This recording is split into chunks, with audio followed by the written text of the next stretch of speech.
நான் ஒரு கதை சொல்லட்டுமா? ஆத்திச்சூடி கதைகள்.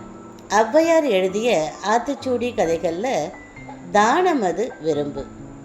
இதுக்கு என்ன அர்த்தம்னா, வறுமையால் வாடி தவித்து வந்து நிற்கும் ஏழை எளியவர்களுக்கு நம்மக்கிட்ட இருக்கிறதுலேருந்து ஒரு சிறு பகுதியை தானமாக கொடுக்கறத நாம் எப்பவுமே விரும்பணும்.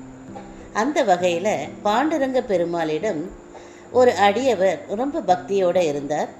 அவருடைய மனைவியும் கமலாபாய். அவங்களும் யாசகம் கேட்டு வர்ற எல்லாருக்கும் தங்கிட்ட இருக்கிற செல்வத்திலிருந்து அவங்க வாரி வாரி கொடுத்து எல்லாருக்கும் உதவி செய்தாங்க. அப்படி அவங்களுக்கே ஒரு காலகட்டத்தில் ரொம்ப வறுமையில் வாட ஆரம்பித்தாங்க. ஒரு நாள் தன்னிடம் இருந்த ஒரு மாற்று துணி, அவங்கக்கிட்ட இருக்கிறது ஒரே ஒரு துணி தான், புடவை துணி. அதை துவைச்சி காய போட்டுட்டு குளிக்க சென்றாங்க.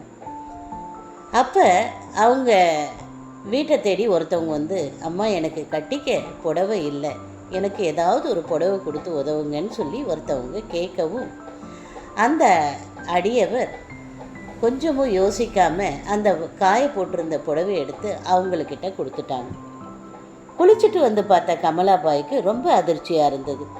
என்னங்க இது, நான் கட்டிக்கிறதுக்கு வச்சுருந்த ஒரே ஒரு புடவை எடுத்து வந்தவங்களுக்கு உதவி செய்கிறீங்களே, நான் எதை கட்டிப்பேன் அப்படின்னு சொல்லி ரொம்ப வருத்தப்பட்டு அவங்கக்கிட்ட கோவப்பட்டாங்க.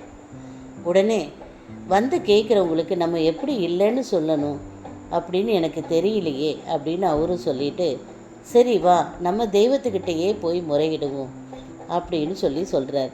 அந்த தெய்வமும் நமக்கு எங்கெங்கே உதவி செய்து எல்லாருக்கும் உதவி செய்த நம்மளை அந்த தெய்வம் கைவிட்டுடுச்சே அப்படின்னு அவங்க ரொம்ப கஷ்டப்பட்டாங்க. அப்படியெல்லாம் கடவுள் என்றைக்குமே நினைக்க மாட்டார் அப்படின்னு சொல்லி 2 பேரும் போயிட்டு இறைவனை வேண்டுறாங்க. அப்போ இறைவன் அவங்க முன்னாடி தோன்றி, நான் தான் உங்ககிட்ட வந்து ஏழ்மையான ஆளாக வந்து உங்ககிட்ட புடவை துணி கேட்டேன், நீங்கள் இல்லைன்னு சொல்லாமல் எனக்கு உதவி செய்தீங்க, உங்களை சோதிக்கிறதுக்கு தான் நான் வந்தேன். எல்லா நேரத்துலேயும் நீங்கள் கஷ்டத்தில் இருக்கிறவங்களுக்கு உதவி செய்யணும்னு எப்போ நீங்கள் நினச்சிங்களோ உங்களுடைய செல்வத்தை எல்லாம் நான் உங்களுக்கே திருப்பி தரேன் அப்படின்னு சொல்லி திரும்பவும் அவங்க மிகச்சிறந்த ஒரு செல்வத்தோடு வாழ்ந்தாங்க. இதுதான் நாம் தானம் செய்ய விரும்பணும்.